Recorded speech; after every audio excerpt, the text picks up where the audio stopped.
everyone, and welcome to today's show. I am so glad you're here and super excited about all of the amazing guests that I have today. The people who are here with us will really share with you some wonderful skills and tools that they themselves have gone through to help unlock their blocks and remove things that have been keeping them from moving forward in their lives, and we're really going to share all of that with you. My first guest is an absolutely dear friend, powerful woman who's really making great changes in her life and in the world. She is the wonderful author of The Money Keys, and she could be considered as your spiritual guide to wealth. And she's been endorsed by Michael Beckwith and Laurel Langmeyer and Bob Proctor, so many others. Please welcome to the show the incomparable Reverend Karen Russo. Yeah.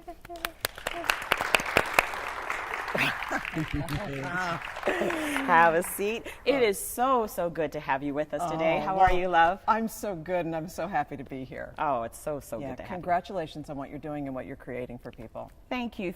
I just really wanted to help make that connection between folks like yourself and folks who are just needing some guidance on the path, right along the way, to make that next step or that next leap in their lives. So glad you're here. So I'm loving that I get to see this beautiful thing that you've created here. Tell us about it. Well, the Money Keys is really for people who want to have a connection between money and their spirituality. And this has been such a theme for all of what you've been working with, this idea that, you know, we're integrated beings. You know, it's so tempting to separate things, and putting it together is what I'm all about. And I have a specific passion for how money can really be an expression of the best of who we are and not a problem. Oh, this is going to be really juicy, right? Because how many of us really have a challenge of even putting those words in the same sentence? Because many of us have grown up with different scriptures and teachers who have said, oh, no. This is bad, this is evil, this is wrong, we don't need it, it shouldn't be here. And so how do you put those two together? Well, when people suffer, it's always because of separation. And it's so interesting because with money, our culture, and for many people, our religious training gives us ambivalence. And ambivalence, it confuses us rather than lifts us up. Yeah. So for example, in our culture, we have a lot of like glamour about richness, right? And a lot of that aspiration to want to be rich. Right. But then we have all of this judgment about the rich are greedy and should be resented. But then we have confusion about no one wants to be poor or without. So we have all of this sense of, well, I might pity or almost be repulsed by people who don't have. And then for many folks who are somewhere in between those two extremes, there's not a model of how to be someone who's aspirational and someone who's really ethical too. Right, so someone who's actually integrated, you know, having money, so actually being quote unquote rich, right? So there's lots of definitions about that, and we could have a whole show on that, right? But also loving, spiritual, connected to God, living, generous, all of those things all together. Yes. So how in the world did you get there? Because you know, how did you get there? Well, I always had a real high ethic around work and education was a good thing. And I was taught in my, ethnic middle class family that if you work hard, life could be fair, and we paid our taxes, and that's why the library was there. And so I had a positive modeling around work and money. Okay. And I brought that into my business and corporate career, but then I also, as you well know, I had great struggles with my own like addictions and challenges and horrible self-esteem, and that had me find a power greater than myself to be on that spiritual path.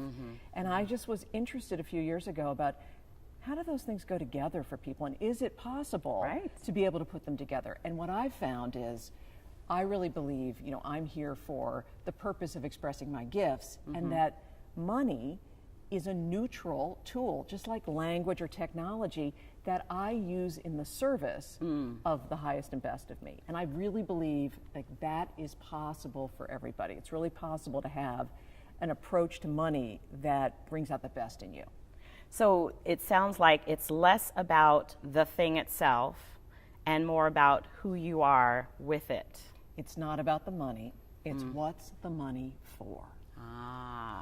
That's a key question. And we can just right now, everybody, think about your own financial situation. So think about your, what's in your wallet or purse or on your balance sheet. And right now, we can compare to someone we think has more than us, the family down the block that's looks better, or the compare and despair, as I say. Please. We compare and despair if we think about somebody more, and then our money doesn't even change, and we can compare to the billion of people who are going to be struggling with food and clean water tonight. And we can feel grateful. And our money hasn't changed, but our perspective has changed. So I really feel the first step is that money is neutral, but the meaning we make about money, it's really powerful. And you and I, we're the ones who make the meaning. Right. And so then most of us created that meaning from our upbringing. Yeah, and that's why a lot of people will struggle as well. Right. Most folks who, if they don't deliberately develop 3 areas, will just unconsciously replicate the financial modeling of their past. And it usually, it usually isn't that we want, if the past has been exactly what we want to create, then then keep that's going, easy, friend. right? Yeah, nothing to change or work on there, right? Exactly. But the people who do want to develop, they really find they have to work 3 areas. And what are they? Actually, maybe we should take a moment and when we come right back. All right, so hey, stay tuned right there and come back so we can find out those 3 areas and what to do about them, how to make some changes. We'll be right back. This episode was sponsored by Soul Purpose Branding. Put your soul into your brand. Get your business on purpose. With Sabine Messner, the wizard of Soul Purpose Branding. SoulPurposeBranding.com. So welcome back. We are with Karen Russo, who is giving us 3 solid tips that we absolutely need some help with, yeah? Yeah. All right, so lay them on us. All right, well, the big idea here is that most people will be working one of these 3 areas, maybe 1 or 2. Right. And when you understand all 3 are what create our experience of wealth, just even that idea is really helpful. Okay. So the 3 areas, you can almost think of this like a little wealth yoga.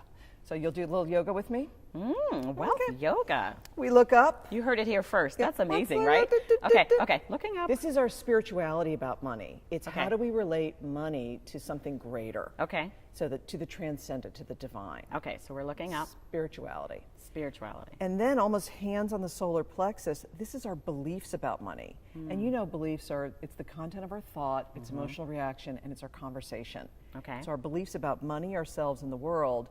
And then it's what we do. It's our, hands and The feet. action, right. Action. It's our habits. Okay. The consistent behaviors and actions and transactions and systems with money. And just think about it. This can be an aha for a lot of people. So sometimes folks are out there working in money and business, and they're all in habits and actions. Right. And they're leaving out their faith. Right. Or, I don't know if it's anyone here, but sometimes us spiritual folks are all in the meditation and prayer and visioning, but we're not in action, in practical action. So when you have all 3 together, you start to just be able to experience wealth as, and you said it earlier, wealth as a state of being right now. Right. Because just like if you were doing the show on health and body or beloved relationships, if you can't be happy at the weight and physical situation you are now, you're not going to be happy when you're an 8 or a 6. Right. And if you can't be happy on your own, you're not going to be happy with the beloved. Somebody. Right. Exactly. So it starts first, and it sounds like those 3 things are very much kind of 3 traps that people could easily fall into. Exactly. I mean, I know I have. I certainly. Am I the only one? No. Okay, great. Yeah, in each of those areas, there's a money trap. Right. And there's also a key to escape. Ooh, we like keys. We like keys. I like keys. Yeah, let's do all 3. Okay. All right. So in the area of spirituality, the trap is scarcity. It's fear about money. Okay, everybody breathe. All right. And money worries. It can seem like if I only had more. Ooh, that's big. Yeah. But anybody else here feel like if I only had more, everything would be okay? Yeah. Okay, good. And here, if we really start to understand money worries are more of a faith issue than a financial one. That's huge. Because if we think our security comes from the amount, we're always going to be chasing after an amount. Lottery winners, 70 to 80% of them are in the same or worse financial situation in 2 years. Yeah. so it's the fear, it's also future oriented. So when we're all, because right now, as first world people with our, everything. iPads and iPhones. Exactly. Yeah. So mostly for people with fear, the key to escape fear, it's a little ironic, but it's practicing our faith principles. It's being in oneness or unity.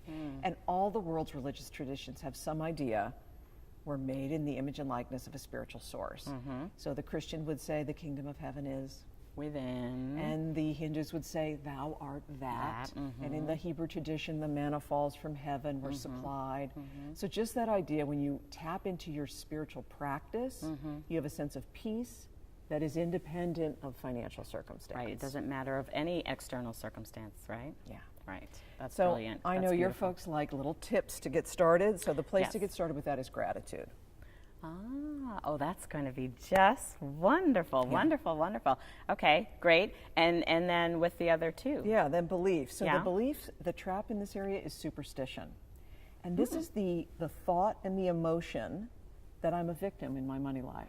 I call it the jail of our money past, because it almost always has something to do with anger or resentment about someone in the past, government, spouse, business partner, competitors, the markets, right? Or it's guilt and shame about our own stuff. And so when we're in that grinding over the past, our creativity is stifled. Right. So we lose our way in the here and now.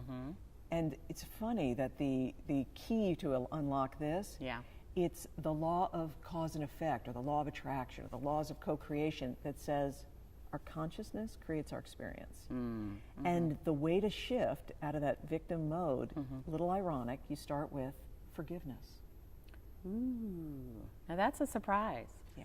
That's a big surprise. Wow, okay. And these are all chock full, but I want to get to this third I one. know, I so know. Come on. And so the forgiveness one, I'll just say, start with yourself. So think about if you have your own financial decisions, to let those go. Right, or mistakes that you've made in the past. Exactly. To forgive yourself and let those go. Yeah. Beautiful. And then habits, we don't want those spiritual people have to get into action, right? So in the area of habits, the trap is survival mode, where you're so busy that you're almost overwhelmed with money and information. And you'll know you're in survival mode. It's like financial quicksand, where you've got your personal stuff mingled with your business, or your taxes are behind, or things are unreconciled, or you own a business and payroll's always a little shaky and dicey. And even with a lot, you can still be in survival mode. Absolutely. And again, people can think, if I just had more, but if you pour more money in a chaotic situation, just more problems.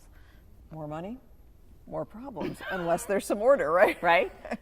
So the key to escape, it's circulation. It's giving and receiving. Does that surprise anyone?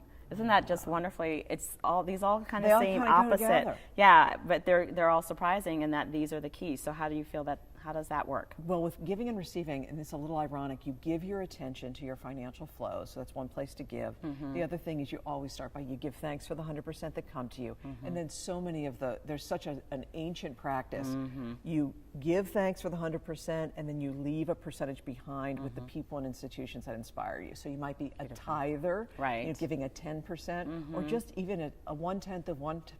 Just something, right? Yes. Just giving of that which you have, and which what's yours. And you have a number of these, right, in your book here, the money keys. Yes, indeed. And so the money keys is really about, it's helping people to create almost like a map of where you are in those three areas, and then how to escape and how to create what I call real financial power, which is I'm peaceful, I'm free, I'm orderly right now. You don't have to wait.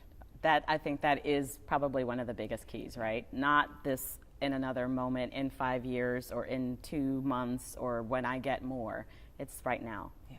Excellent. Thank you so much. We're going to take another break, and we'll come right back with Karen and do a wrap up. And she's going to take us through some wonderful exercises to just get us all started right now. We'll be right back. This episode was sponsored by Soul Purpose Branding. Put your soul into your brand. Get your business on purpose. With Sabine Messner, the wizard of Soul Purpose Branding. SoulPurposeBranding.com. So we are back with Karen Russo, who has just really given us some insightful tips of how to get out of some money traps, which I think for many of us, we're a bit surprising and different than what we might have been expecting, and certainly different than what many of us have been hearing. So we so appreciate the different approach that you have and that you're bringing to us today. So now we all want to get into it right now. Yes. What can you give us right this very minute? Well, I would say take those 3 areas and add an action in each area into your regular practices. So no matter how busy you are and whether you're managing the finances of a family or a business or your own career, everybody can add gratitude, forgiveness, and giving. So many people understand a gratitude practice, that it's one of the things that gets us in the present moment and gets us in a sense of connection to something greater. So I would say start a gratitude practice around the money flows that do come to you. And for sure, well, I like that. You know, bless what comes, also bless the people that you give to. Yes. Yes. Oh, I like that. See, that just already shifts the whole energy around money. Okay, absolutely. good. So gratitude will get you more peaceful. Okay. And then forgiveness, really think back in your own life, and it won't be that hard because it'll be the first thing that comes up, right? Is think back about financial decisions that you've made in the past, either things you did or didn't do, and whatever one emerges, and so many people are suffering, whether it's short sale or divorce or bankruptcy or credit card or whatever it is, so many people have those issues. Yep. Allow it to come, and what you want to do for forgiveness is you write out what happened, the feelings and thoughts, and then you say, I'm willing to get the lessons, let the emotion go, and then you start to affirm, as a result of this, I'm more courageous, or I'm more of a risk taker, or I allow myself to be in partnership with people whose ethics I agree with. You know, you'll find the gift. Okay, all right, good. That's chock full. I know we would want to get into some more of that, but good, let's get into that third one. And then the third one is give your attention to your financial transactions and find at least one thing to turn from a burden to a blessing. So take, you know, one activity that's a financial activity, whether it's reviewing your financial statements or handling, handling payroll if you own a business or whatever, or investments or looking at tax things. Find one area and give it your sacred attention and turn it into a blessing. I love the words you just used, your sacred attention. That really catches my eyes and my ears, because most of us don't want to give it any attention if we do. And if we do, it's pretty much painful or frustrating or, but sacred attention. I love that. Love that. And I know, too, you have something else to just kind of help shift the energy to be able to do it in a sacred kind of way. Yeah. Well, in addition to the Money Keys book, that's how you and I, one of our early projects was, what I find is people, when they're paying their bills or doing their financial transactions, it's really helpful to have music. So this is a musical inspiration for wealth building, and this is 6 different positive music artists produced by Miss Orgena Rose with 2 of your wonderful songs. Yeah. And people play that music while they're doing their bills. Yes. And I will tell you, it just elevates the whole energy. And releases, calms. Yeah, it like calms and it uplifts, because it has a combination of both, those softer, slower, deeper, meditative kind of pieces, as well as the lift you up. And I mean, we all can agree that music really helps to shift our energy and our feelings in the moment, right there on the spot. It instantly can do that. So it was such a joy really, working with you to create that, so that we can just support the whole process, because it's so true. So many of us really struggle around money, and we need to help make a shift. And we don't have to. We don't have to. Here's the thing. If you can have a spiritual experience in any area of your life, and everybody can, whether it's you believe the animals or art or the body or food can be sacred. Right. If you can do it anywhere, you can do it with your money. Excellent. Beautiful, beautiful, beautiful. Thank you so much for being with us today, sharing your wisdom. We're going to have some more of these chats. Absolutely. So, wonderful. Thank you so much for being with us and for being with Karen Russo. Absolutely. How can people connect with you and get a hold of some of these wonderful things? The best place to start is to go to themoneykeys.com. There you go. And there you can get a book chapter and an audio guide and stay connected with me. So themoneykeys.com. The Money Keys, not just any, but themoneykeys.com. And of course, we'll have that link on our website. Thank you all for being with us. We'll be right back.